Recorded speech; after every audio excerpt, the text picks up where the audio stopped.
نحمده ونستعينه ونستغفره ونعوذ بالله من شرور أنفسنا ومن سيئات أعمالنا من يهد الله فلا مضل له ومن يضلل فلا هادي له ونشهد أن لا إله إلا الله وحده لا شريك له ونشهد أن سيدنا وحبيبنا ومولانا محمدا عبده ورسوله الذي أرسله بالحق بشيرا ونذيرا وداعيا إلى الله بإذنه وسراجا منيرا وقد قال الله تعالى في كلامه المجيد وفرقانه الحميد أعوذ بالله من الشيطان الرجيم بسم الله الرحمن الرحيم إن الله وملائكته يصلون على النبي يا أيها الذين آمنوا صلوا عليه وسلموا تسليما اللهم صل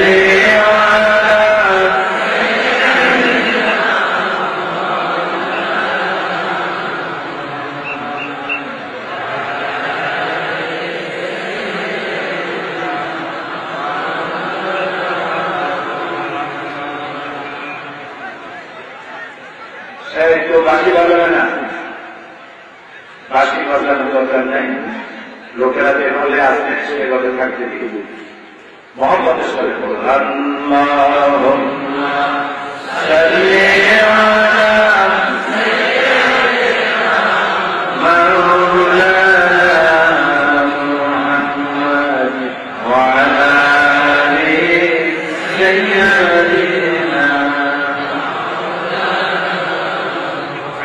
بلغ العلا بكماله كشف الدجى بجماله حسنت جميع خصاله صلوا عليه ذوالفشار نے طریقتوں کو دریا کر دیا دل کو روشن کر دیا آنکھوں کو بینا کر دیا بلاغ الہدی بکمالہ کشف الدجی بجمالہ حسنت جمیع خصالہ صلوا علیہ ہو گیا غیروں کو حالی بن گئے کیا نظر تھی جس نے برقوں کو مسیحا کر دیا بلغ العلا بکمالہ کشف الدجی بجمالہ حسنت جمیع خصالہ صلوا علیہ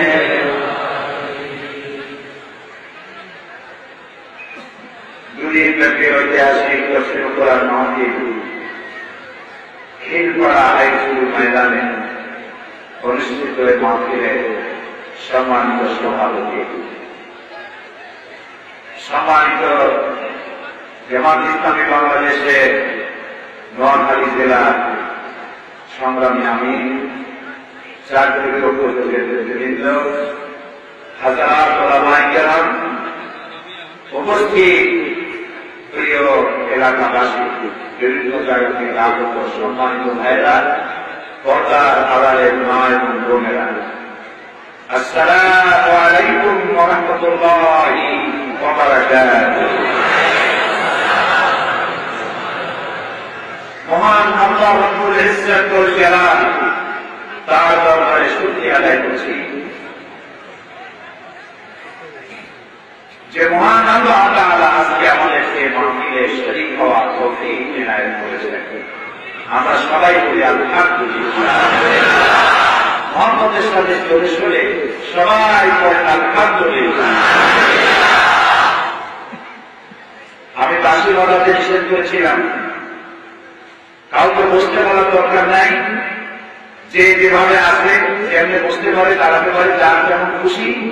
গণতান্ত্রিক দেশ, গণতান্ত্রিক পদ্ধতিতে কাজ করার সুযোগ ডিস্টার্ব করে না কাউকে, যে যেভাবে আসবে সেভাবে। কেউ তো বসে আরাম পায়, কেউ দাঁড়ায় আরাম পায়। কথা কি লাভ? আপনারা কি বলবেন? এই মাহফিল হওয়ার কথা ছিল আমার গতকাল, কিন্তু আপনারা জানেন যে জামাত ইসলামের মহাসমাবেশ ছিল, সেই জন্য আমার পক্ষে ঢাকা ছেড়ে আসা সম্ভব হয়নি।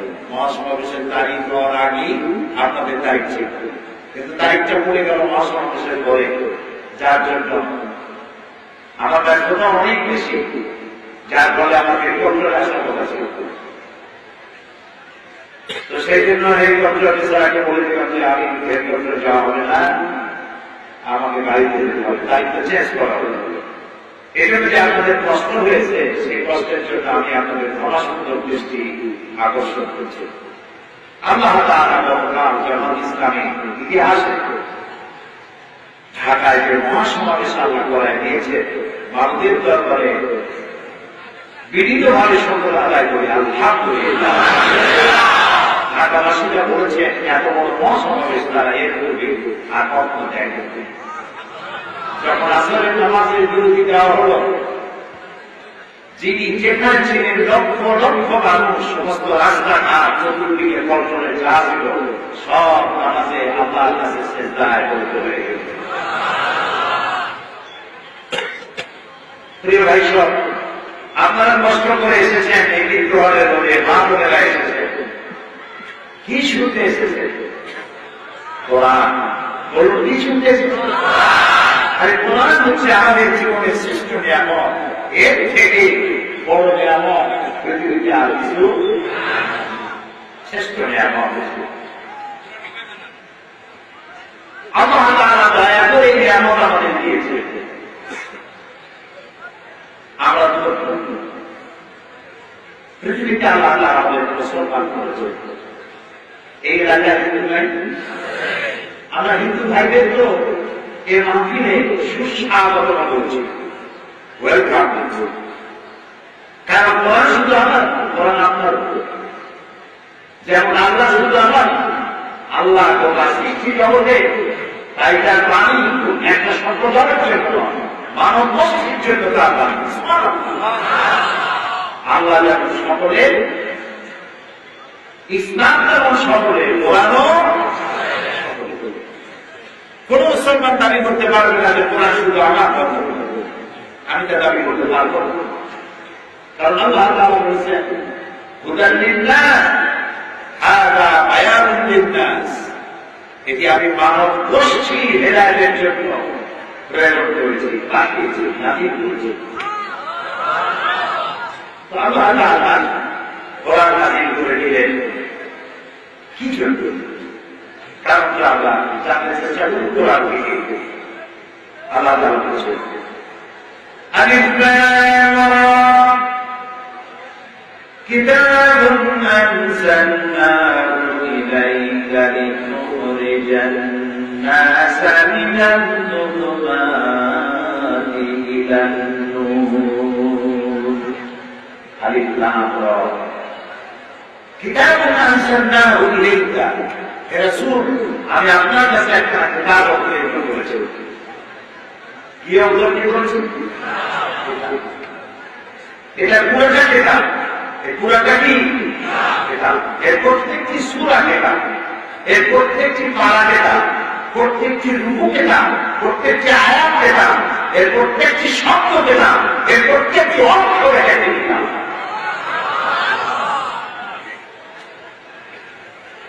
এখানে যে 2 দিন কাছে চলছে, এক 3 দিনে পড়েছে, 3.5 দিন, 3.5 দিন, 3.5 দিন। চট্টগ্রামে 5 দিন হয় আপনার, তো 5 দিন করে 7 বছর হয়ে গেছে চট্টগ্রামে। ঢাকায় 30 বছর হয়ে গেছে এক ঢাকায়। আল্লাহ আমার ওনার দিকে করাচ্ছে ধারাবাহিক করছে। সিলেটে 33 বছর চলছে। আর গোটা পৃথিবীতে আল্লাহ তাআলা তার কোরআন দিয়ে বিগত 42 বছর একটানা কোরআনের খেদমত করে যাচ্ছে। আল্লাহ কিন্তু আমার মনে হয় কিছুই করতে পারিনি, কিছুই করতে পারিনি।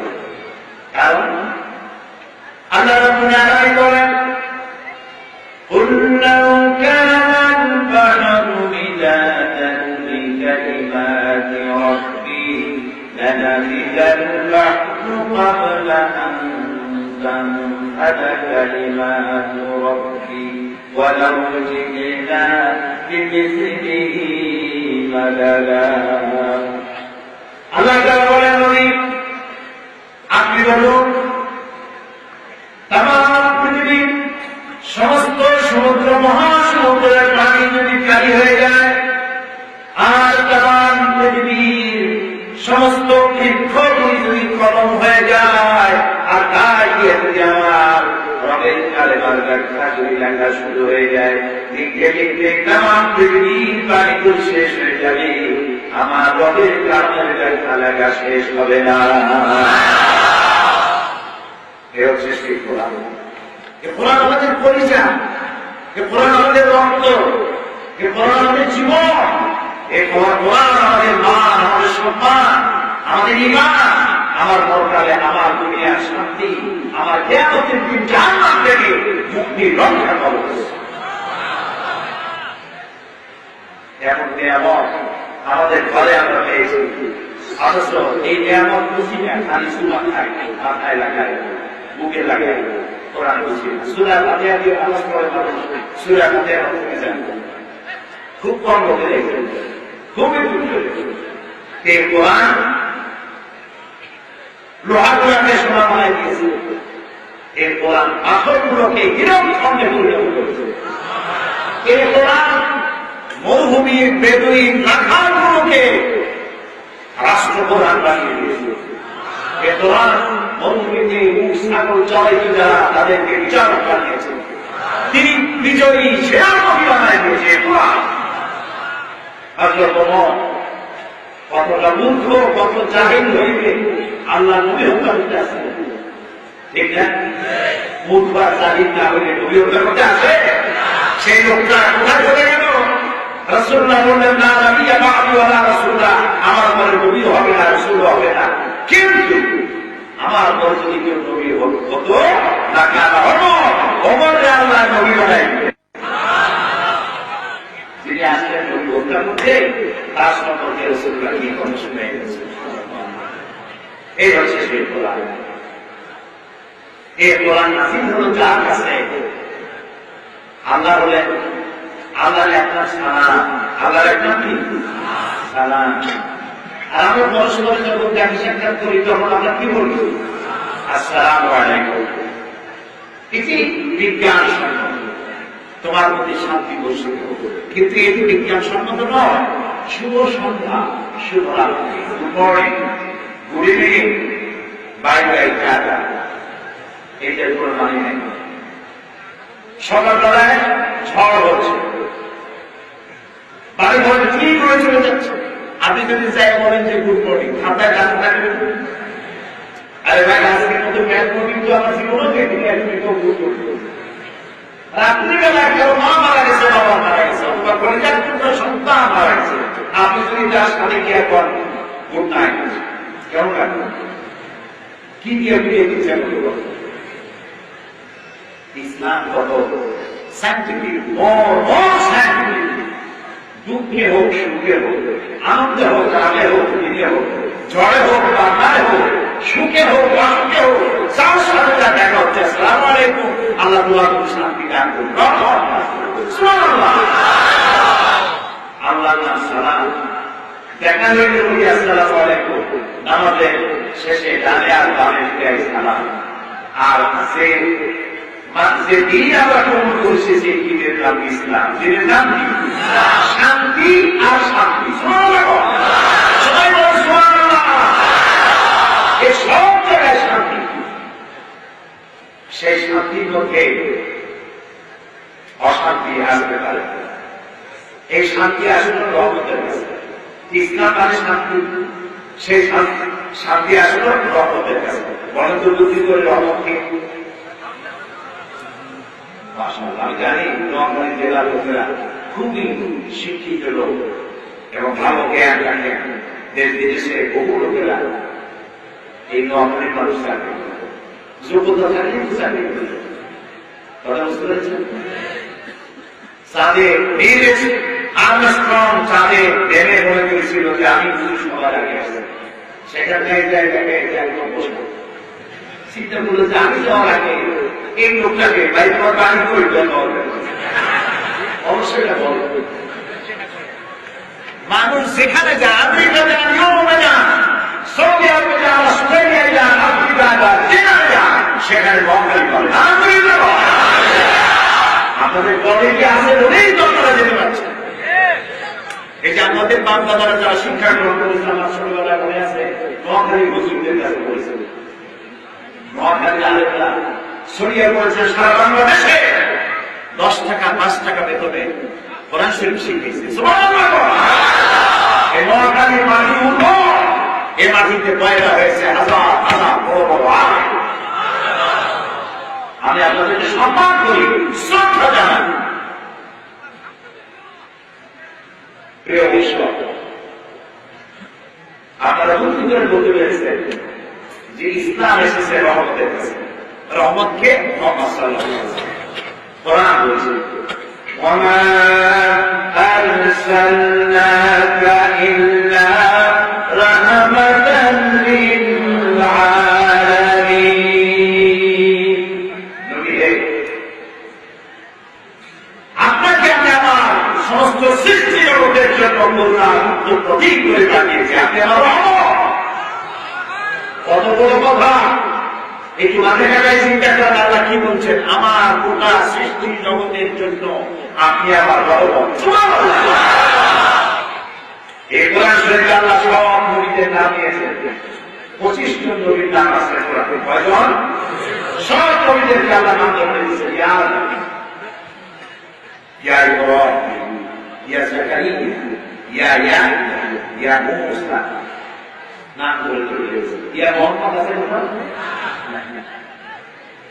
আল্লাহ রাব্বুল আলামিন নবী করিম সাল্লাল্লাহু আলাইহি ওয়াসাল্লামকে কোরআনের কারিমের ভিতরে একটি জায়গা বানান করে এটাকে নাই, বরং আল্লাহ রাব্বুল আলামিন বলেন, দুনিয়ার মানুষেরা তোমরা পরস্পরকে যেমন নাম ধরে ডাকাডাকি করো, আমার নবীকে এইভাবে নাম ধরে ডাকবা না।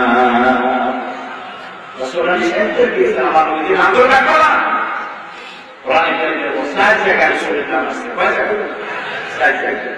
ডাকার জন্য না, সম্বোধন করার জন্য না। মুহাম্মদ সাল্লাল্লাহু আলাইহি ওয়াসাল্লাম তিনি যে আল্লাহর রাসূল, এই কথাটা বোঝাবার জন্য 6 জায়গায় রাসূলের নাম আছে।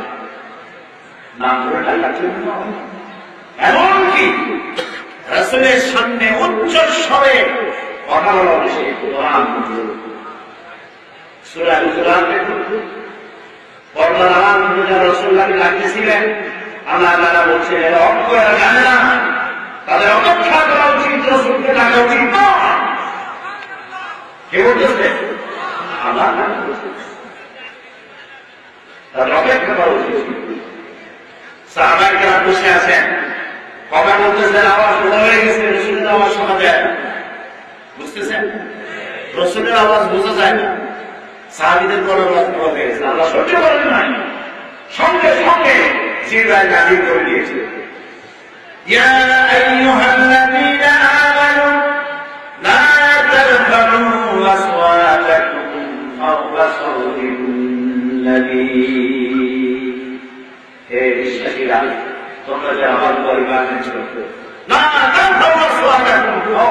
করতে থাকি। আমার নবীর আওয়াজের গলার আওয়াজের চাইতে তোমাদের গলার আওয়াজের বড় না হয়ে যায়। যদি আমার নবীর আওয়াজের চাইতে তোমাদের আওয়াজ যদি বড় হয়, আর তাহলে আমার মতো তোমাদের জিন্দগি সব আওয়াজ করে আমি বর্বাদ করব।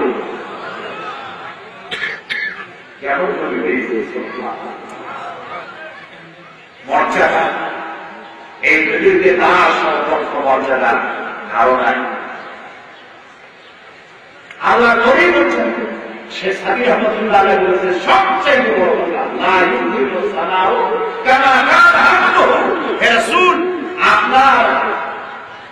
আপনার মর্যাদার কথা, সম্মানের কথা বলার বলে শেষ করার ক্ষমতা পৃথিবীর কারো নাই। তবে আমি সংক্ষেপে এই কথাটুকু বলতে পারি, আমি বলতে পারি যে আল্লাহ পরে আপনার মর্যাদা, এর থেকে বড় কথা বলার কোন মুখ নেই। আল্লাহ পরে আল্লাহ পরে রসুলের চাইতে মর্যাদা বা কেউ নেই। আল্লাহ তাআলা সম্মান দিলেন, মর্যাদা দিলেন, আর দিলেন ব্যক্তিত্ব। এত সুন্দর মানুষ পৃথিবী দেখে নাই। কি সুন্দর করে আল্লাহ তাকে বানাইছেন। তার সামনে সাহাবীরা যখন বসতে চোখে বরফ দিতেন, চোখে বরফ দিতে গিয়ে ওই সময় কিন্তু তাকে দেখা যাবে না। এই জন্য চোখে বরফ দিতে থাকে না। রাসূলুল্লাহ উযু করবে, পানিগুলি মাটিতে প্রবাহিত করতে দিত না লোকেরা, ছায়া গায়ে লাগাই দিত। রাসূলের সঙ্গে যে একবার সভা করত, সারাটা দিন তার হাতের মধ্যে থেকে চাঁদা করে রাখা। রাসূল যখন রাস্তা দিয়ে হেঁটে যেতেন, সন্ধ্যা পর্যন্ত সেই রাস্তা দিয়ে লোকেরা যাতায়াত করার সময় বুঝতে পারত যে এই রাস্তা দিয়ে রাসূল গেছে। ওটা রাস্তা জান্নাতের ঘেরা হয়ে যেত। কেমন করে বেরিয়েছে? হযরত আয়েশা বলেন, যেই সমস্ত নারীরা ইউসুফ আলাইহিস সালামকে দেখে রূপের মোহে মুগ্ধ হয়ে নিজেদের অজান্তে নিজেদের হাত কেটে ফেলে দিয়েছিল, ওরা যদি আল্লাহর নবী মুহাম্মদ রাসূলুল্লাহ সাল্লাল্লাহু আলাইহি ওয়াসাল্লামকে দেখতে পেত, তাহলে নিজেদের হাত কাটতে কাটতে কখন যে নিজেদের কলিজা কেটে ফেলে দিত টের পাইত না। হযরত আনাস বলছেন, আমি রাসূলুল্লাহকে আমার বাড়িতে দাওয়াত দিয়েছিলাম, বলেছিল পূর্ণিমা রাত, আর রাসূলের গায়ে একটা লাল কাপড় ছিল। তিনি খাওয়া দাওয়া করে বাইরে গেছেন, আমার মায়ের দেখলাম মা পূর্ণিমা চাঁদের দিকে তাকায় আর রাসূলের চেহারা দিকে তাকায়। বারবার আমি প্রশ্ন করলাম, মা আকাশের দিকে আর রাসূলের চেহারা দিকে বারবার তাকাচ্ছ দেখো। হযরত আনাস বলেন, মা আমাকে বললেন, আনাস রে, আমি পূর্ণিমা চাঁদের সঙ্গে রাসূলুল্লাহ চেহারার তুলনা করতেছিলাম, আমি তুলনা করতেছিলাম, কম্পেয়ার করতেছিলাম কোনটা উজ্জ্বলতা বেশি। আমার কাছে মনে হলো রাসূলের চেহারার সামনে পূর্ণিমার চাঁদ যেমন লাল হয়ে গেছে। পূর্ণিমার চাঁদের মধ্যে কলঙ্ক কালিমা আছে, আমার রাসূলের চেহারায় কোন কালিমা? এত সৌন্দর্য, এত ব্যক্তিত্ব, আর এত মর্যাদা দিয়ে আল্লাহ তাআলা তাকে পৃথিবীতে পাঠালেন। কি জন্যে? মানুষ যত অমুসলিম আছে সব সবল করে রাসূলুল্লাহকে আল্লাহ তাআলা বললেন, ইন্নামা আনতা মুযাক্কিরুন লাস্তা আলাইহিম বিমুসাইতির। হে নবী, আমি আপনাকে পৃথিবীতে পাঠিয়েছি উপদেশক হিসাবে, তারপর আমিরের লোকের দায়িত্ব সেজন্য বলাই মানুষকে হেদায়েতে পাঠিয়েছেন না। রাসূলুল্লাহ রহমত মানুষের কাছে দিলেন, দাওয়াত নিয়ে চলে গেছেন, মার খেয়েছেন, কথা বলে 13 বছর কষ্ট করেছে, 13 বছর মক্কি জিন্দেগিতে মার খেয়েছে। খাপা খুবাইব, আম্মা সুমাইয়া রাদিয়াল্লাহু তাআলা আলাইহিম আজমাইন, তারা কষ্ট করেছেন, মার খেয়েছেন। রাসূলুল্লাহ জবাব দেন, চলে এলেন মক্কা থেকে মদিনায়। 13 বছর লোক তৈরি করলেন। কি তৈরি করলেন বলে? লোক তৈরি কেমন লোক হইল? রকম কেমন লোক রসুল পাঠালেন? আবু বকর, ওমর, উসমান, আলী, খাব্বাব, উবাই, আবু উবাইদা ইবনে জাররাহ, আবু মুসা আশআরী, আব্দুর রহমান বিন আউফ, রিদওয়ানুল্লাহ তাআলা এইসব লোক তৈরি হয়েছে। সারা পৃথিবীর সব মানুষ, সমস্ত বিভাগ শরীর যদি একত্রিত হয়, হযরত ওমরের মতো একজন মানুষ দাঁড়িয়ে যাবে, আবু বকরের মতো দাঁড়িয়ে যাবে। এইসব মানুষ তৈরি হয়েছে রাসূলুল্লাহ ইউনিভার্সিটি। রাসূলুল্লাহ ইউনিভার্সিটি সাবজেক্টে সিলেবাসের পরিবর্তন দুইটা, সিলেবাসের পরিবর্তন দুইটা। এখন সিলেবাসের অভাব নাই, বিশ্ববিদ্যালয়, মাদ্রাসা, দুনিয়ার সব প্রতিষ্ঠানে সিলেবাসের অভাব নাই, কত সাবজেক্ট। আর রাসূলের ইউনিভার্সিটি, ইউনিভার্সিটির নাম হলো আল্লাহ ভাষায় আল হেরা ইউনিভার্সিটি। এটা ভাইস চ্যান্সেলর নবী করিম সাল্লাল্লাহু আলাইহি ওয়াসাল্লাম, আর এটা চ্যান্সেলর আল্লাহ রাব্বুল আলামিন। ছাত্র এই যে নামগুলো জানেন, আবু বকর, উসমান, ওমর, আলী, রিদওয়ানুল্লাহ তাআলা আলাইহিম, এরা হলো ছাত্র। আজকে তাম পৃথিবীর মানুষ এরকম একজন নাম দাঁড়িয়ে যাবে না। দুইখানা কিতাব করে তারা যা বলেছিলেন, সিলেবাসে কিতাব হয় না, একখানা গান পড়া, আরেকখানা নাম পড়া। এই মাত্র দুইখানা কিতাব পড়ে গোটা পৃথিবীর অর্ধেকটা পৃথিবীর প্রেসিডেন্ট হয়েছিলেন হযরত ওমর ফারুক রাদিয়াল্লাহু তাআলা। কি মানুষ তৈরি হলো! যুদ্ধ করে নয়, মারকাটা করে নয়, ইসলাম যারা কবুল করেছে, রাসূলের অনুপম চরিত্র মাধুর্যে পাগল হয়ে গেছে। মসজিদ নববীর ভিতরে একজন পেশাব করছে, লক্ষ্য করতেছেন তো? মসজিদে নববীর মধ্যে পেশাব করছে, রাসূলের সাথে, সাহাবীদের সাথে। আমাদের মসজিদের বাইরে যারা যদি মসজিদে তৈরি পেশাব করে, আপনারা কি করবেন? আমি জানি আপনারা খাই সাহাবীদের উপরে রাসূলের অর্ডার অপেক্ষা করছেন, রাসূলুল্লাহ অর্ডার দিয়ে জন্মের পেশাব করাই দেবেন। রাসূলুল্লাহ বলেন না, বাধা দিও না, বাধা দিলে বলেছে অসুস্থ হবে, আর সবটা ক্লিয়ার হয়ে যাবে, সবটা আপলোড হয়ে গেল। এরপর রাসূলুল্লাহ ডাকতে গেল, সে তো ভয়ে ভয়ে আঘাত। রাসূলুল্লাহ জিজ্ঞেস করে, আচ্ছা তুমি যে কামটা করো না, তুমি কি জানো এই ব্যাপারটা কয়টা কাছে? রাসূলুল্লাহ বললেন, এটা হলো আমরা ইবাদত করি, আল্লাহর রাসূলের উপাসনা, ইবাদতের কাজ মুসলিম। ভবিষ্যতে এইসব কাজ তুমি যখন করবা, তখন বাইরে করবা, কোন উপাসনা না, কোন ঘরের মধ্যে, কোন ইবাদতের জায়গায়, কোন মসজিদের মধ্যে এই কাজ করবা, মনে থাকবে।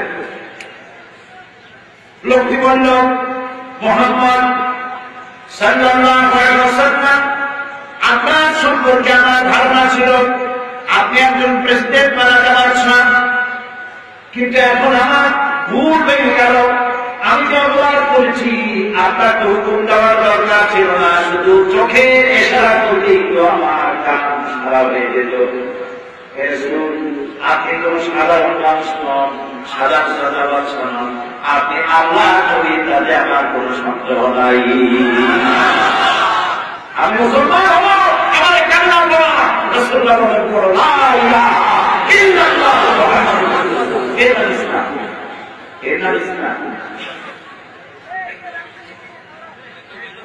পর্দার আয়াত তখন নাযিল হয়, পুরুষ এবং মেয়ের রাসূলের সামনে বসা। একজন যুবক রাসূলের সামনে, আরে আপনারা ব্যস্ত হন কেন? এরা পুরো এরা খবর কাগজের লোক এসেছে, একটু সহ্য করে। তারা বন্ধু আমার রিপোর্ট করবে, এত উগ্রপন্থী একত্রিত হয়েছে, ছবি তুলবেন। মুসলমান কি উগ্র? এই জন্য তো রাসূলুল্লাহ উগ্ররা মুখ পবিত্র করে থাকে, সবসময় মুখ কালো থাকে। অ্যাক্সিডেন্ট লোক আছে, মনে হয় চেহারা দেখলে মনে হয় যে গোষ্ঠীর মধ্যে থেকে 15 জন ঘরে ঘরে বসে তাই। আরে বেটা মুখ পবিত্র করে থাকিস কেন? রাসূলুল্লাহ বলেছেন হাসি মুখে কথা কয় সত্যে দেওয়ার সমান সওয়াব হয়ে যাবে। ইসলাম উগ্রতা নাই। যুবকরা যুবতী পুরুষ মহিলা রাসূলের সামনে বসে তখনও পর্দার এক যুবক এক যুবতী মহিলার দিকে তাকায় আছে। স্বাভাবিক নারী পুরুষরা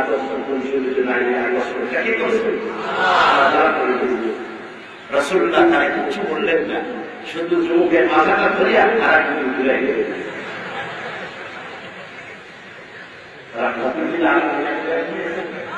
মাথাটা ঘুরে দিয়েছে, মেসেজ পাই গেছে। মুখ দিয়ে কথা বলে এত মানুষের মধ্যে আল্লাহ রাসূলকে লজ্জা দিলেন না। ইসলামে উগ্রপন্থা নাই, উগ্রতা নাই, চরমপন্থা নাই, হাত নাই। ইসলাম গণতান্ত্রিক। রাসূলুল্লাহ যদি ইন্তেকালের সময় বলতেন আমার মেয়ে হবে নেত্রী, আমার স্ত্রী দেশ চালাবে, কার আমার হিম্মত ছিল রাসূলের সামনে প্রতিবাদ করে কথা বলে যে বলতেন? রাসূলুল্লাহ জিজ্ঞেস করেছেন থাকবেন না, তখন এই উম্মতকে কে চালাবে, কে দায়িত্ব? রাসূল বলেছেন তোমাদের মধ্যে যিনি আল্লাহকে বেশি ভয় করে বেশি দক্ষ তোমরাই নির্বাচিত করে দেবে। এটি তো গণতন্ত্র। হযরত আবু বকর বলেছেন হযরত ওমর বলেছেন একই কথা, ওসমান আলী রিদওয়ানুল্লাহ তাআলা আলাইহিম আজমাইন সব বলেছেন তোমাদের মধ্যে যিনি যোগ্য আল্লাহকে বেশি ভয় করেন তাকে তোমরা নেতা বানাবে। এই কি তোমার উগ্রপন্থা এখানে কোনো জায়গা নাই। নবী কারীম সাল্লাল্লাহু আলাইহি ওয়াসাল্লাম মক্কা শরীফ থেকে মদিনায় আসছিলেন খুব শখে করতেন। তিনি যখন মদিনায় বিদায় হন মক্কা থেকে ধীরে ধীরে বারবার তাকাচ্ছিলেন আর চোখ দিয়ে পানি পড়ে দাঁড়িয়ে বলতেছিলেন হে প্রিয় মক্কা, তুমি আমার জন্ম করি, তোমাকে ছেড়ে যেতে আমার খুব কষ্ট হচ্ছে। আমার আশা ছিল আমি তোমার খেদমত করব, কিন্তু তোমার নিষ্ঠুর সন্তানেরা তোমার কাছে আমার থাকতে জীবন হচ্ছে। চোখের পান ফেলে রাসূলুল্লাহ মক্কার দিকে বারবার তাকাতে তাকাতে একা একা চলে গেছে। সাথে সাথে আবু বকর ফরিদতাকে ভাবার জন্য সূরাটাকে বানানো হয়েছে। সূরা 100 উটের বিনিময় রাসূলুল্লাহকে জীবিত ভালোবাসার জন্য যে অবস্থায় হোক ধরে জানতে পারবে 100 উট হবে। 100 যেমন তখন না লাল উট, আরব দেশে লাল উটের দাম সব থেকে বেশি এবং এটা লাইয়া পাওয়া যায় খুব কম। সূরাটা খুঁজতে খুঁজতে রাসূলকে পাইছে।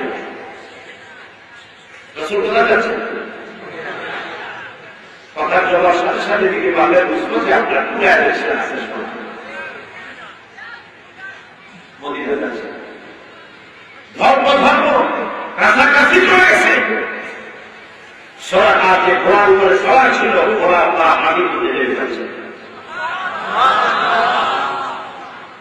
রাসূলুল্লাহ পিছনে তাকালেন, সূরাটা চোখে চোখ করল। সূরাটা বলেছে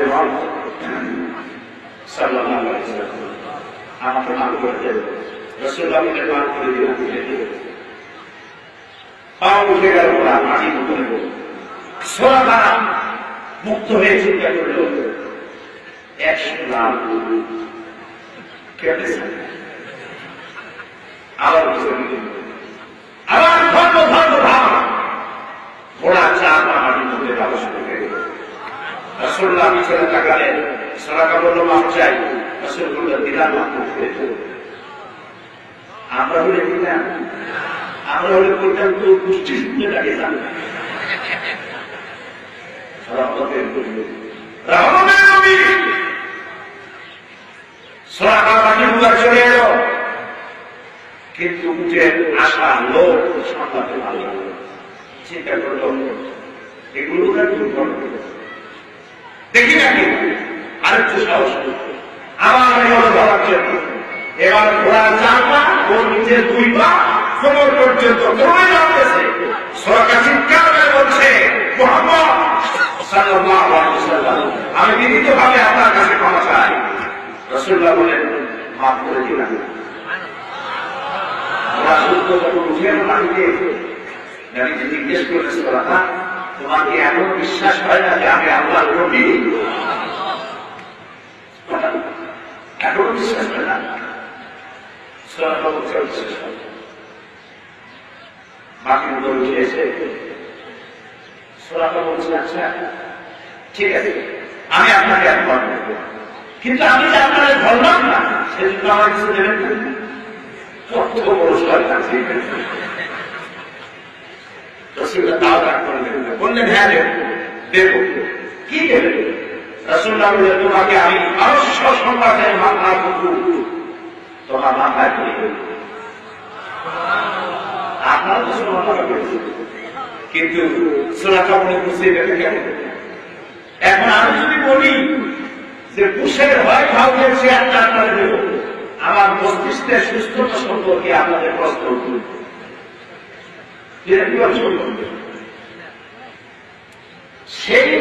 সেই যুগে সব থেকে বড় পাওয়ারফুল সুপার পাওয়ার ছিল রোমান এম্পায়ার, রাশিয়ান এম্পায়ার। পারস্য সম্রাটের মাথার কথা বলে কিছু ভেবে জানে। সুরাকা খারাপ করে ফেলে রাসূলুল্লাহ মদিনায় 63 বছর পরে ইন্তেকাল করলেন। আবু বকর ক্ষমতায় এলেন, ইন্তেকাল করলেন। হযরত ওমর রাদিয়াল্লাহু আনহু ক্ষমতা আমলে পারস্য দখল হয়ে গেল। গনিমতের মাল এসেছে ওমর রাদিয়াল্লাহু আনহুর সামনে, সোনা দানা হীরা মণি মুক্তা অস্ত্র। তার মধ্যে তিনি দেখলেন ঝকঝক করছে, বললেন, ওইটা কি নিয়ে আসুন। একজন সাহাবী নিয়ে এলেন, দেখা গেল পারস্য সম্রাটের মাথার উপর। হযরত ওমর বললেন, কেউ যাও, সুরাকাকে ডেকে নিয়ে আসো। সুরাকাটা পুরো হয়ে গেছে, দাড়ি ঝুঁকে গেছে। সুরাকা এলেন, হযরত ওমর বসা থেকে দাঁড়িয়ে গেলেন, আর পারস্য সম্রাটের মাথার মুকুট সুরাকার মাথার উপরে বসিয়ে দিয়ে বললেন, সুরাকা, আল্লাহ নবী ওরা অক্ষমিত হয় না।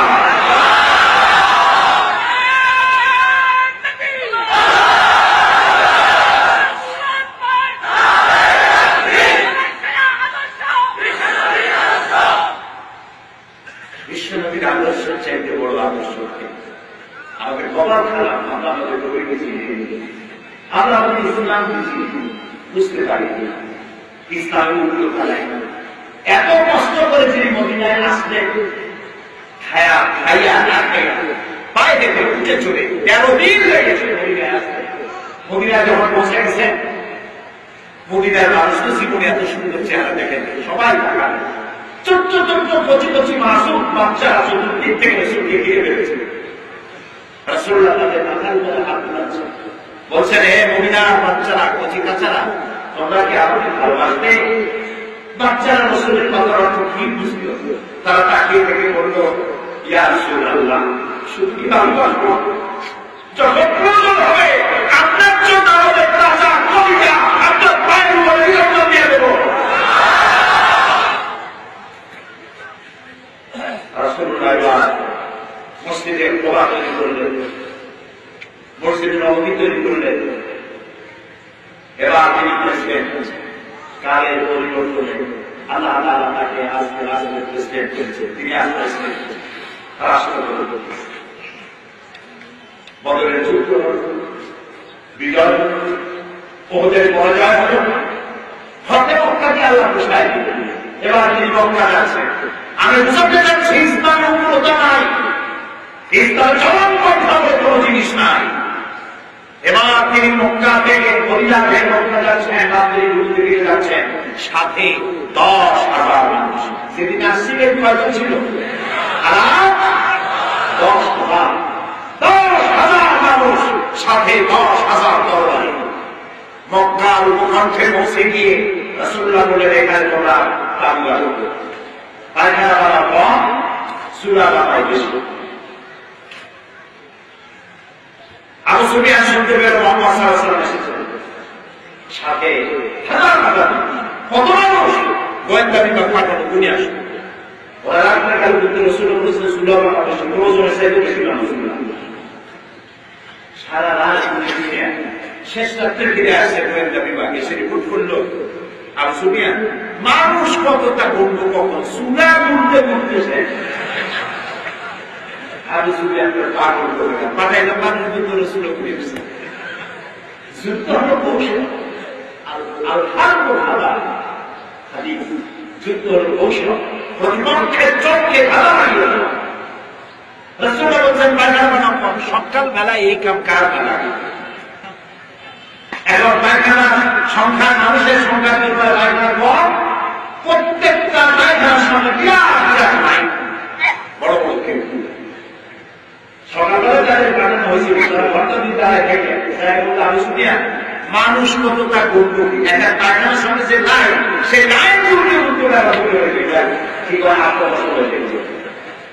আমি শুনি আমরা একটা খুঁজি চলে আসবো তার এক কোনায় দাঁড়ায় দেখা তার চোখ খাবারে এত মানুষ হঠাৎ করে দেখা হলো হযরত আব্বাস রাদিয়াল্লাহু তাআলা আনহুর সঙ্গে হযরত আব্বাস হচ্ছেন নবী সাল্লাল্লাহু আলাইহি ওয়াসাল্লামের চাচা আবু সুফিয়ান বলছেন আব্বাস তোমার ভাই দুশমন মুহাম্মদ সাল্লাল্লাহু আলাইহি ওয়াসাল্লাম তো বড় বাদশা হয়ে গেছে এই মানুষের বড় বাদশা হলো কি বলে আজকে আকর্ষণ করে এসেছে হযরত আব্বাস বলেন আবু সুফিয়ান তোমার চক্ষু তোমাকে প্রতারণা করতেছে দুই হাত দিয়ে ভালো করে বসো তারপরে তাকায় দেখো এর নাম বাদশাহী নয় এর নাম নবুয়ত এর নাম যদি বাদশাহী হতো তাহলে এতক্ষণ তোমার মাথা তোমার দেশ থাকার কথা ছিল না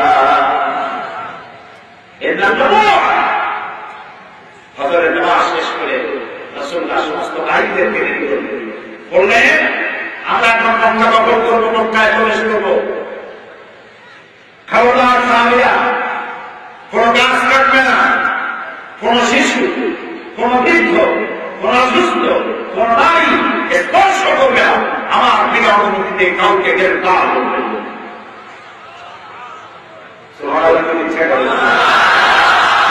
কোন মাতৃভূমি যেই মাতৃভূমি থেকে চোখের পানিতে তাকে বিদায় হতে হয়েছে যেখানে বেলালকে পায়ের সাথে তৈরি হাতের সাথে বেঁধে উত্তারা হয়েছে বেলালের পিঠের চামড়া ছুটে গিয়েছে যেখানে আগুন বলে খাপ্পাকে চিত করে শোয়া রাখা হয়েছে যেখানে বেলালের বুকের উপরে পাথর চাপা দিয়ে রাখা হয়েছে সেই মক্কা নবী করিম সাল্লাল্লাহু আলাইহি ওয়াসাল্লাম মক্কায় প্রবেশ করলেন তারা সময় হলো কিন্তু দৌড়ে এখন একেবারে সাহাবীরা গ্রাম করেছে সব এসে মসজিদে হারামের মধ্যে প্রবেশ করেছে এখন তাদের বড় বড় নেতারা কচু পাতার মধ্যে প্রোগ্রাম করছে রাসূলুল্লাহ জিজ্ঞেস করলেন কুরাইশের নেতারা আজ আমার কাছে কি ব্যবহার আশা করো এই কথার লোভ করো আজ আমার কাছে কি ব্যবহার আশা করো একজন সাহস করে বললেন একজন উত্তম ভ্রাতুষ্পুত্র একজন উত্তম ভ্রাতার কাছ থেকে যে ধরনের ব্যবহার আশা করা যায় আপনার কাছে আমরা সেই ব্যবহার আশা করি রাসূলুল্লাহ বললেন আমি তো তোমাদের ব্যাপারে সিদ্ধান্ত নিয়ে ফেলেছি কি সিদ্ধান্ত নিয়েছেন না তো বলেন সিদ্ধান্ত নিয়ে ফেলেছি ওদের পরিবর্তন তখনই বেড়ে আল্লাহ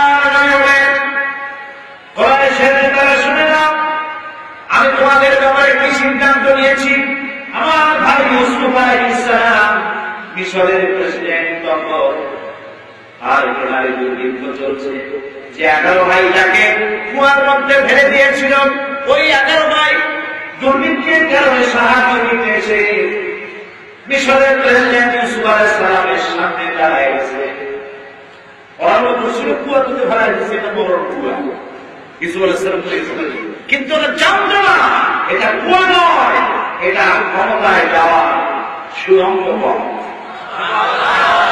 ইউসুফ আলাইহিস সালামকে ছেড়ে দিয়েছে কুয়ার এক মাথা দিয়া আল্লাহ এক মাথা দিয়ে ইউসুফকে বের করে মিশরের প্রেসিডেন্টের সিংহাসনে বসিয়ে দিয়েছে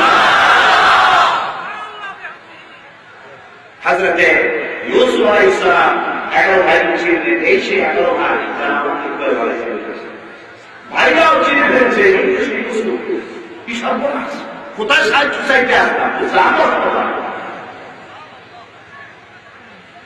আল্লাহ বলেন কোরআন শরীফে তারা আমার ভাই ইউসুফ আলাইহিস সালাম যে ব্যবহার যে সিদ্ধান্ত নিয়েছিলেন তার 11 ভাই সম্পর্কে তোমাদের ব্যাপারে আমার সেই সিদ্ধান্ত একই কথা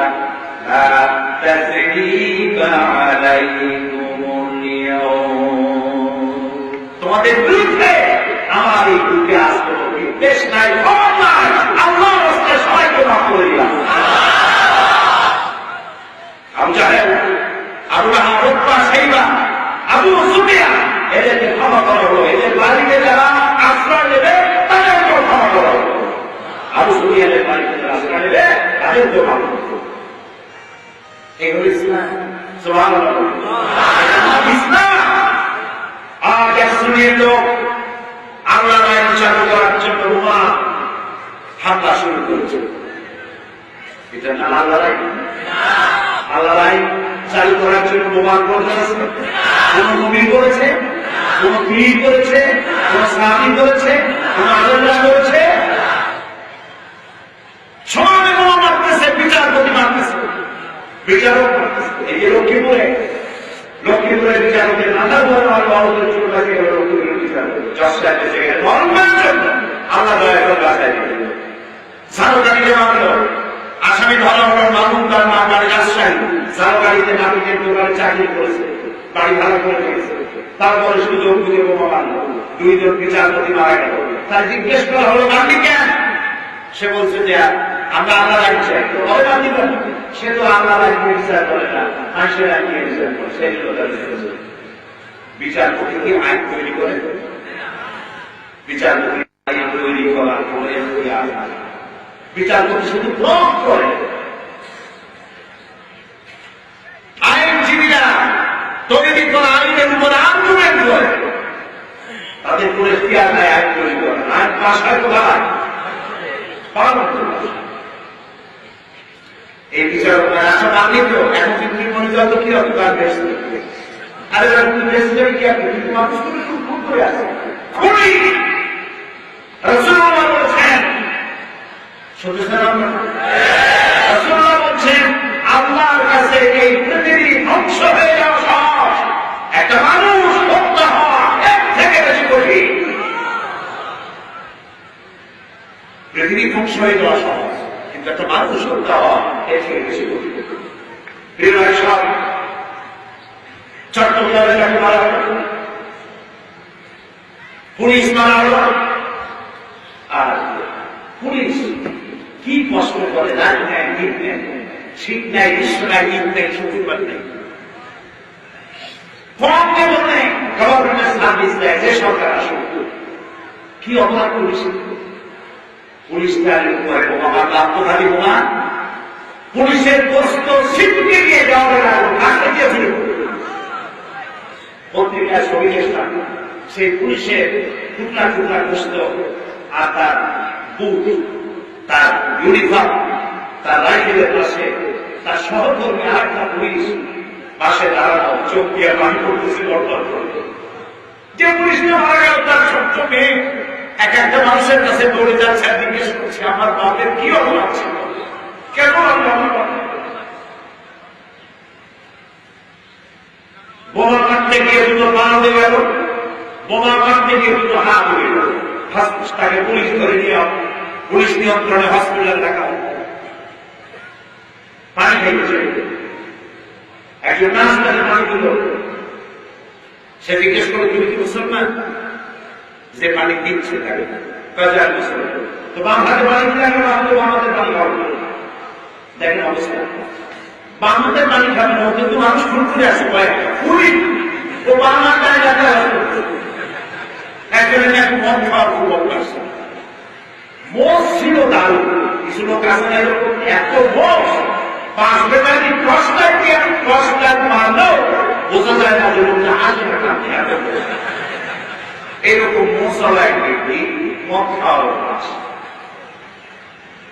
বাম হাত দিয়ে মজবুতার উৎসব করে ধরিয়া নাকের করে তারপরে মদ দিয়েছে। একদিন জিজ্ঞেস করুন, ভাই মদ খাওয়াতে এক কষ্ট করবে? ভাই পোলাবাদের জিজ্ঞেস করছি, পানি খাইতে গেলে যদি পানি জাতীয় কিছু খাইতে গেলে মদ যদি বেঁচে তাহলে ও খাইতেছে কি মদ খাওয়া কি ও খাচ্ছে আর মৌলি উপায় করতেছে। ও আছে মানুষ খুব করে আর এসে বলতেছে বাবাদের বাড়ি পাবো বেটা তো হামলা যাবে। এই যে আন্দোলন যারা করেছে আমি সরকারের প্রশংসা করি, স্বরাষ্ট্রমন্ত্রী প্রশংসা করি, পুলিশ গোয়েন্দা বিভাগের প্রশংসা করি, যে মামলা ভেঙে দেওয়া হয়েছে সমস্ত বিস্ফোরণ উদ্ধার করা হয়েছে। এখন দুইটা জানোয়ার মানুষ নয়, দুটি জানোয়ার ধরতে দাঁড়িয়ে আছে। আমি ওদের নাম নিতে চাই, বুঝতে পেরেছেন? এই দুই মানুষ নামে এই দুই জানোয়ার এই পশুকে ধরার জন্য সরকার 1 কোটি টাকা পুরস্কার ঘোষণা করেছে। ধরা পড়বে ইনশাআল্লাহ, ইনশাআল্লাহ, সবাই বলে ইনশাআল্লাহ।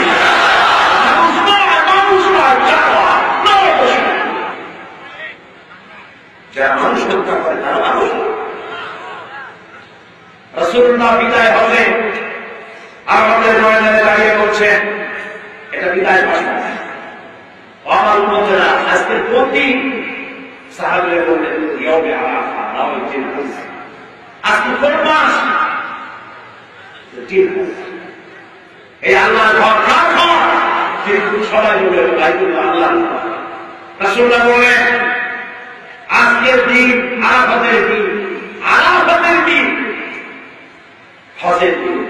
এই দিনটি যেমন তোমাদের কাছে পবিত্র, আজকের মাস যেমন পবিত্র, ওই আল্লাহর ঘর যেমন তোমাদের কাছে পবিত্র, ঠিক একইভাবে তোমাদের একে রক্ত আরেকজনের কাছে তেমন পবিত্র। রক্তপাত করবে না। কিয়ামতের দিন সর্বপ্রথম আল্লাহর দরবারে রক্তের বিচার, খুনের বিচার আগে হবে। এই যে দিন কারা বানিয়েছে? পেছনে কারা? তার পেছনে কারা? কেনা ভোট করেছেন না ছোটবেলা?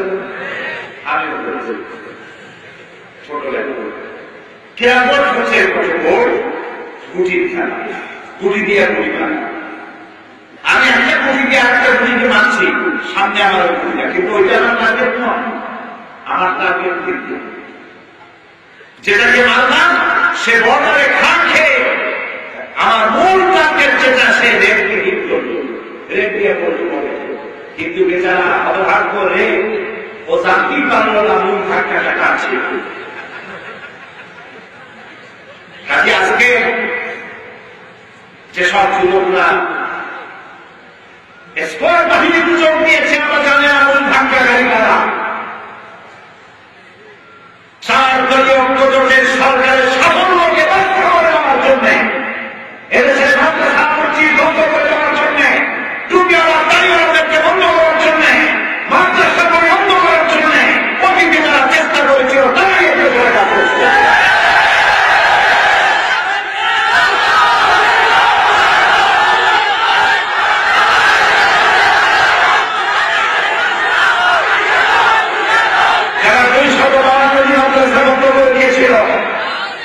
নির্বাচনের সময় যারা কুত্তার মাথার উপরে টুপি লাগিয়ে পাঁচটা ছড়িয়ে সারা দেশে ছড়িয়েছিল তারাই এর পেছনে রয়েছে। এদেশে মাদ্রাসা বন্ধ হবে না, তোমাদের স্বপ্ন পূরণ হবে না ইনশাআল্লাহ। কারণ লোকেরা বুঝে ফেলেছে দাড়িওয়ালা টুপিওয়ালা ওগুলো আমরা চিনি। যত ছেলের কনভিক্টেড আসামি যাদের ফাঁসি হবে, যখনই কোর্টে আদালতে আনা হয় একবার মধ্যে দাঁড়িয়ে আছে, মাথা ঢুকিয়েছে, এগুলো কি খুন করার সময় ছিল? ওর মধ্যে ঢুকে দাঁড়িয়ে আছে। এক শ্রেণীর অর্থ শিক্ষিত অশিক্ষিত কিছু লোককে বিভ্রান্ত করে ময়দানে মায়া মাদ্রাসা কথা শুরু করেছে। কবি মাদ্রাসা শুনতে পাচ্ছি, কবি মাদ্রাসা এখন ছাত্ররা একটা মাদ্রাসা খারাপ নাই। আর কম মাদ্রাসাগুলোর টাকা নাই, গভর্নমেন্ট দেয়, এই জনগণ দেয়, আপনারা দেন। আপনার বাড়ি প্রতিটি টিকিট পয়সা, আপনার বাড়ি মুস্তি চাও, আপনার মুরগির ডিম বিক্রি করে পয়সা দিয়ে কম মাদ্রাসা আছে। টুপি আর দাড়ি বদনাম করে মাদ্রাসাকে উল্টা দিতে, মাদ্রাসা মসজিদ আলের গোলামা টুপি আগে টুপিওয়ালা দাড়িওয়ালা দেখলে বাসে লোকেরা দাঁড়ায় যে হুজুর আপনি বসে, আর এখন টুপিওয়ালা দাড়িওয়ালা দেখতেই চিন্তা করে কম আছে। এটি ছিল টার্গেট, এবং সেই টার্গেটে তারা অনেকখানি সফল হয়েছে। কিন্তু আল্লাহ তাআলা বলছে শয়তানের চক্রান্ত আসলে দুর্বল। শয়তানের চক্রান্ত আসলে কি? মাদ্রাসার কানের মতো ছিন্ন ভিন্ন হয়ে গেলে 14 কোটি মুসলমানরা বেঁচে থাকবে বাংলাদেশের জমিনে, 56,000 বর্গমাইলের জমিনে ধর্ম নির্মাণ ক্ষমতাকে কায়েম হতে দেওয়া হবে না, হবে না, হবে না।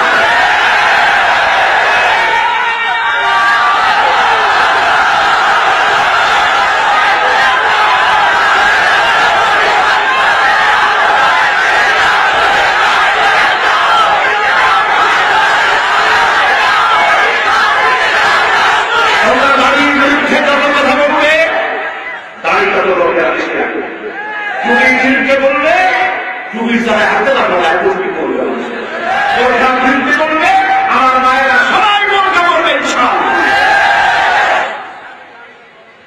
বিশেষ করে নোয়াখালী কোনো বলাই যাবে না, এখানে দাড়িও বেশি, টুপিও বেশি, পর্দাও বেশি। আলহামদুলিল্লাহ, নোয়াখালী মানুষদের জন্যই অনেক অনেক আমি দোয়া করি নোয়াখালীবাসীদের, এবং আমার অন্তরস্থল থেকে শ্রদ্ধা জানাই নোয়াখালীবাসীদের। আল্লাহ আমাদেরকে হক প্রচার করতে এখানে তাফসীরের নাম বলে যেখানে পড়লে ইসলামকে বেশি করে ভালো করে বুঝে নিতে পারবে। তাফসীরের নাম তাফসীরুল কোরআন। নাম কি বলে তো? আরেকবার বলে তাফসীরুল কোরআন বেশি করে পড়বে। আমরা তো এই কিছু এখন আমি এখন আপনাদেরকে নিয়ে আল্লাহর দরবারে মজা করবো। দাঁড়ানো ভাই অবস্থা আমি কিন্তু একবার প্রশ্ন করি নাই, গণতান্ত্রিক অধিকার ছিলাম তারাই। এখন বলছি মেহরবানি করে বসে মোনাজাত করো, আর মোনাজাতের নাম শুনে যদি কেউ আওয়াজ করে আল্লাহর ফেরেশতাদের ক্যামেরা আছে, বেয়াদবের খাতায় নাম উঠে যাবে। মোনাজাত কার কাছে? মোনাজাত কার কাছে? মোনাজাতের জন্য প্রিয় ভাইয়েরা, প্রিয় ভাইয়েরা, যেসব বিচার করতে মারা হয়েছে তাদের জন্য দোয়া করব। যেসব আইনজীবী মারা গেছে, পুলিশ মারা গেছে শয়তানদের হাতে, তাদের জন্য দোয়া করব। বিশেষ করে দোয়া করব, এটা বিজয়ের মাস। 1971 সনে যুদ্ধ করে আমাদের যেসব সন্তানেরা শহীদ হয়েছে স্বাধীনতার জন্য, সেই সব মুক্তিযোদ্ধাদের জন্য দোয়া করব। যেসব মুক্তিযোদ্ধারা পঙ্গু হয়ে গেছে আছেন তাদের জন্য দোয়া করব। তাদের সুস্থতা এবং দীর্ঘ জীবনের জন্য দোয়া করব। দোয়া করব দেশের স্বাধীনতা, অখণ্ডত্ব, অস্তিত্বকে টিকে রাখার জন্য দোয়া করবো আমাদের জন্য। প্রিয় ভাইরা, আমি আসার আগে গতকাল আমার সাথে আসার কথা ছিল মাননীয় অর্থমন্ত্রী জনাব কাজী নূর নবী সাহেব।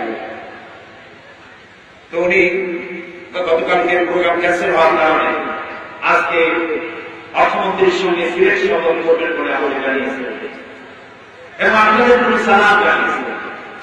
আপনারা সালাম গ্রহণ করুন। আল্লাহ তাআলা আপনাকে গ্রহণ করুন, তার আমাদের গ্রহণ করুন, এবং এই মাহফিলে যারা সহযোগিতা করেছেন তাদের প্রতি আল্লাহ গ্রহণ করুন। মা বোনেরা, আপনাদের কাজ হচ্ছে দিনের উপরে থাকা, ইমানের উপরে থাকা, পর্দার উপরে থাকা, পর্দায় লেখাপড়া শিখতে বাধা নেই, চাকরি করতে বাধা নেই, শুধু পুরুষের সাথে অভাব, পুরুষের সাথে অভাব মেলামেশা থেকে নিজেদেরকে হেফাজত রাখা। আল্লাহ আপনাদের প্রতি রহমত করুন। ওনাদের পরে আদান জোহরের নামাজ আমরা একটা জামাতে আদায় করব ইনশাআল্লাহ। নামাজ অনেকেই ওয়াজ করে নামাজ পড়ে না, আছে এরকম লোক? অবশ্য এই হিলপাড়া এই এলাকায় নাই,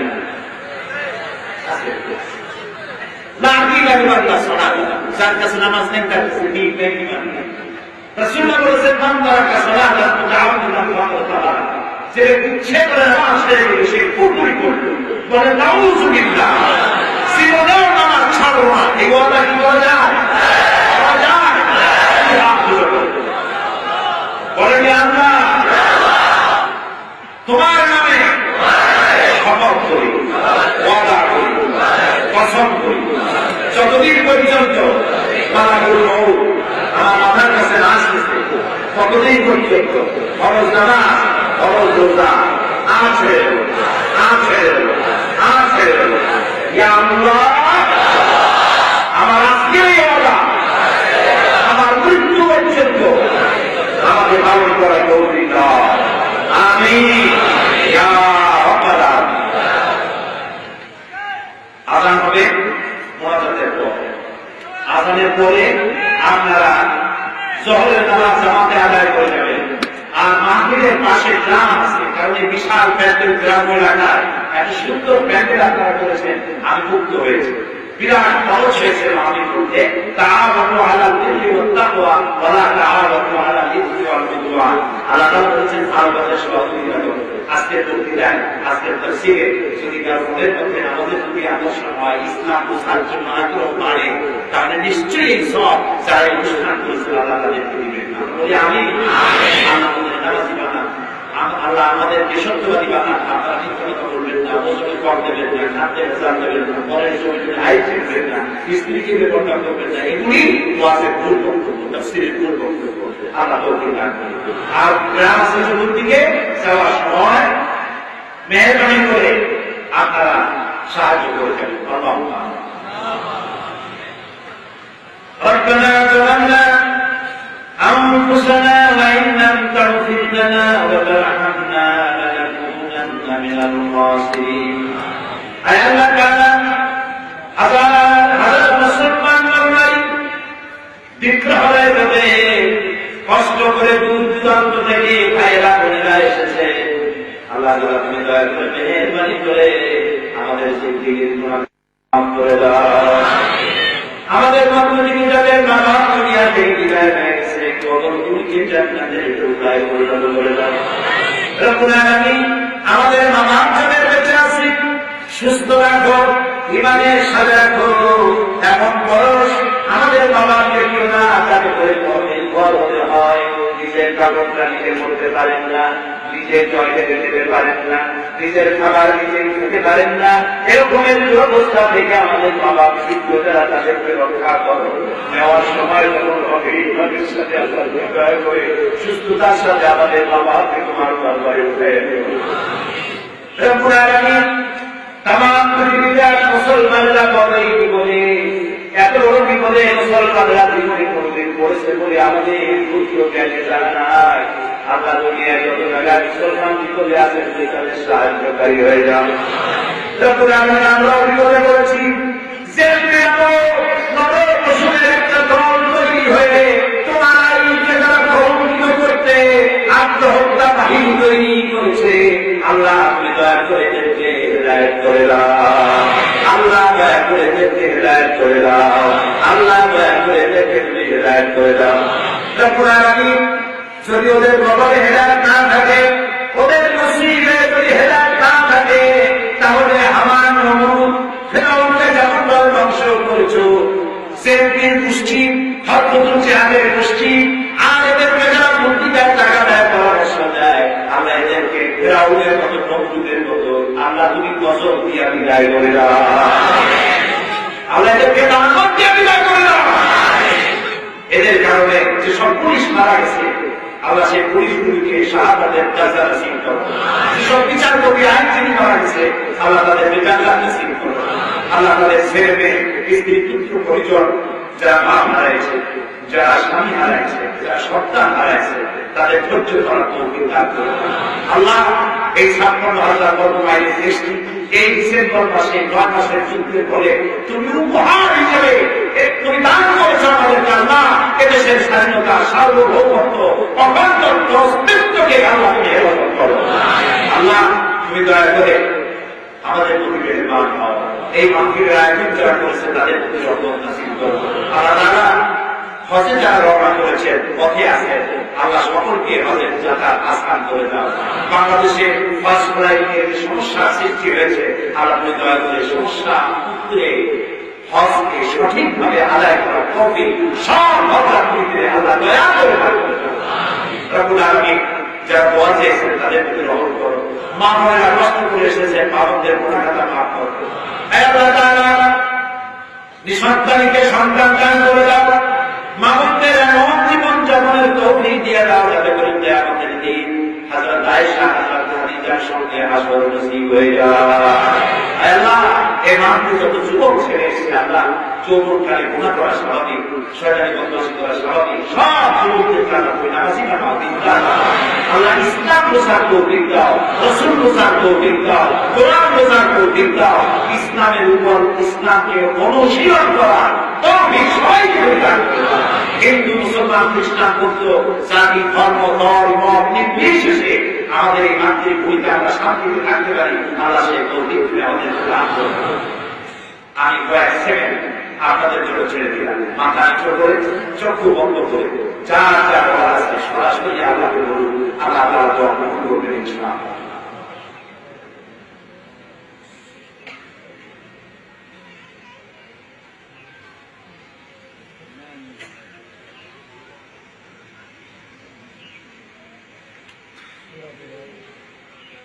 আল্লাহ তাআলা তুমি তোমার আশে আসিম থেকে কিংবা হাইস্কুল ময়দানে রহমতের নজরে তাকাই তোমার হাজার ঘন্টা মাফিয়া আসামির মতো আমরা কিছু করে বসে প্রায় প্রতিদিন তোমার কাছে যা যাচ্ছে আল্লাহ তুমি তা করে দাও। কাউকে খালি হাতে আল্লাহ তুমি ফেরত দিও না। আল্লাহ যারা করছেন, পয়সা দিয়েছেন, টাকা দিয়েছেন, পরিশ্রম করেছেন, বুদ্ধি দিয়েছেন, পাহারা দিয়েছেন, আইন শৃঙ্খলা পরিস্থিতি নিয়ন্ত্রণের জন্য কষ্ট করছে, সকলের উপরে রহমত নাযিল করুন। আল্লাহ আমার দেশের সেনাবাহিনী, আমার দেশের মিডিয়া, আমার দেশের র্যাব, আমার দেশের পুলিশ বাহিনী, আমাদের গণভাবে আমরা এদের সকলকে দিন ইমামকে তাদের করিয়া বলে দাও। আমরা কিন্তু বাজার, এই বাজারে যারা দোকানদারি করেন তাদের ব্যবসায় আলাদা বরকত দিয়ে দিল। আগুনের হাত থেকে আসমানের জমি বাবা মুসিবত থেকে হেফাজত করে দিল। এই মাহফিলের বরকতে আল্লাহ সকলের ঘরে ঘরে আল্লাহ তুমি ঈমানের নূর জ্বালায় দিল। ربنا تقبل منا إنك أنت السميع العليم وتب علينا إنك أنت التواب الرحيم سبحان ربك رب العزة عما يصفون وسلام على المرسلين والحمد لله رب العالمين واجعل آخر كلامنا عند الموت لا إله إلا الله محمد رسول